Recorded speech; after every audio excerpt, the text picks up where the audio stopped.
Hi everyone, welcome to Mystic Queen PH. For those who are new here, my name is Rowena. I'm an intuitive tarot reader here on YouTube for almost 2 years now. In today's reading, we will see what are the energies coming to your love life this 2024. But before we begin, I just want to give a huge shout out to Keen for sponsoring this video. If you're looking for a reading personalized to your unique situation, Keen connects you with gifted psychics, tarot readers, and astrologers. All you have to do is to create an account and choose an advisor from the hundreds of readers online. These readers have unique specialties designed to provide guidance to your situation. You can choose whichever reader best suits your goals, and you'll be able to connect with them via phone call or text chat. You can always have a reading whenever you want, wherever you are, because Keen is available to help you 24 hours a day, 7 days a week.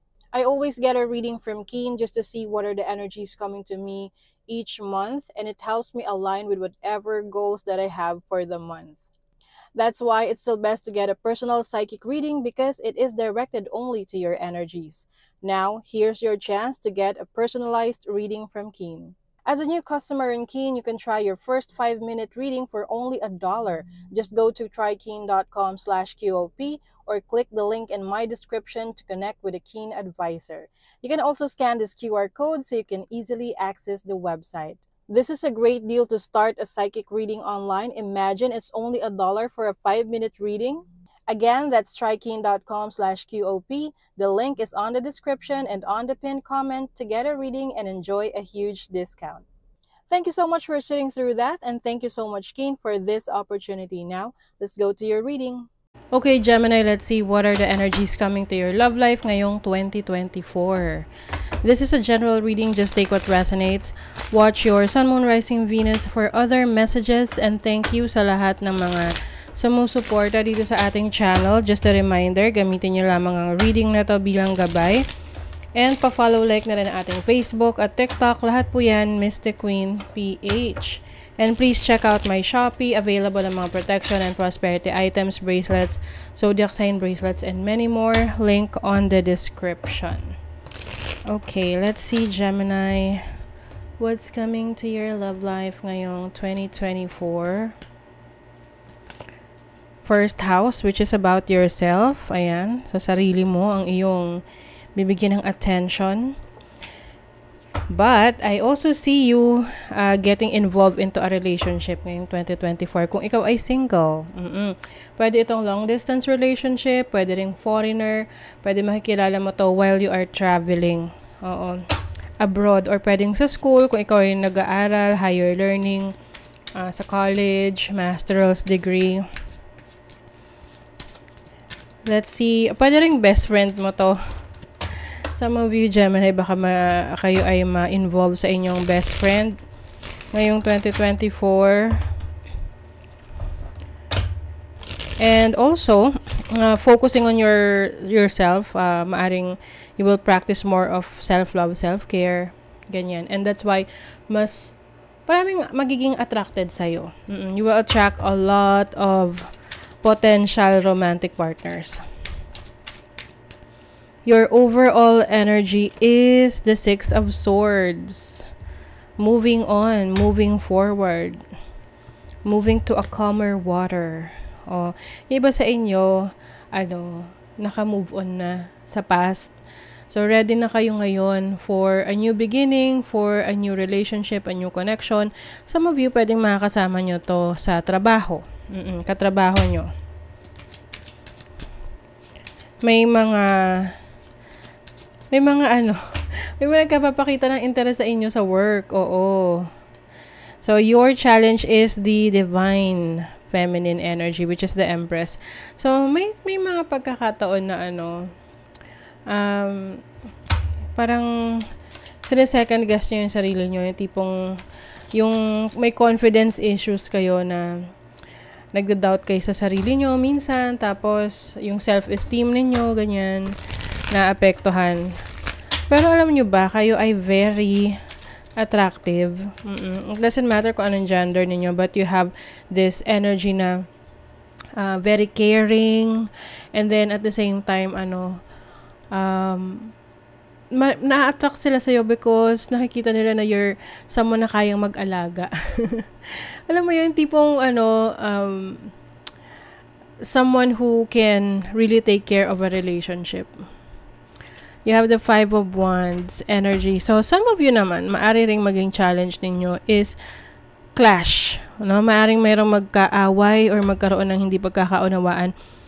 Can be your friend, can also be your workmates or a special someone. But I think itong hindi pagkakaunawaan na to, itong conflict na to, pwede itong mag-lead sa romantic connection eh.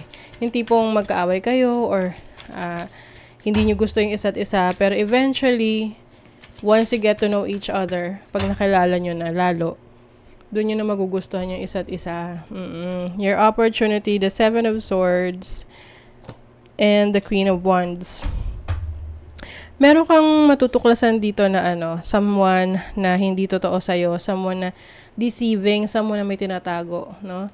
So, that's why, be careful in dealing with other people. But I think, itong revelation na to is good for you kasi at least, alam mo kung sino yung enemies mo, alam mo sino yung merong hindi magandang intention sa'yo. Let's see your blessing. Ano yung blessing ng mga Gemini? You have the Queen of Swords and then the Judgment. So, pagdating sa relationship, medyo maingat ka. Meron ka mga binabago ngayon sa sarili mo na na-realize mo kung ano yung mali, ano yung kailangan mong i-improve pa sa sarili mo.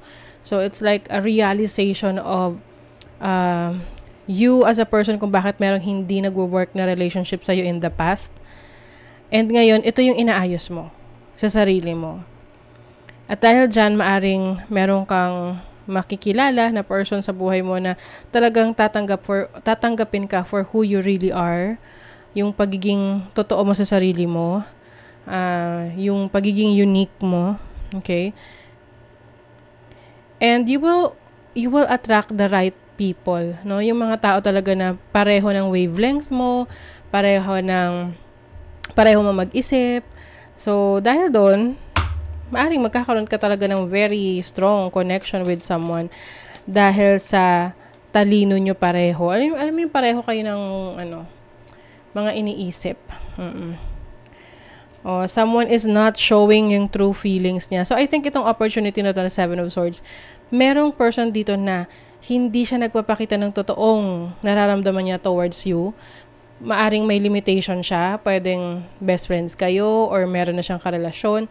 Kaya umiiwas siya na ipakita sa'yo na mapansin mo. But I feel like this person wants to be with you, na gusto kanyang makasama sa mga getaway, sa mga bakasyon. Ayan nag-evolve sa next phase.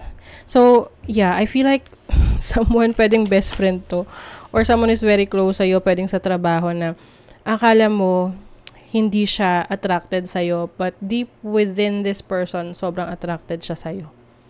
Lalo na nung nakita niya yung mga pagbabago mo, physically, and even nung mas nakilala ka niya. Kasi pwedeng, yung surface lang, yung nasa unahan lang yung nakikita niya sa'yo. Hindi ka pa niya masyado nakikilala ng mas malalim. So, ginajudge ka niya for what you are showing this person. Pero nung time na nakilala ka na niya, dun siya mas na-attract sa'yo. Demonstrate love. Find out what is important to those who love and act on it. So, demonstration of love is like showing your love for someone. So, I feel like you are going to be more expressive, no?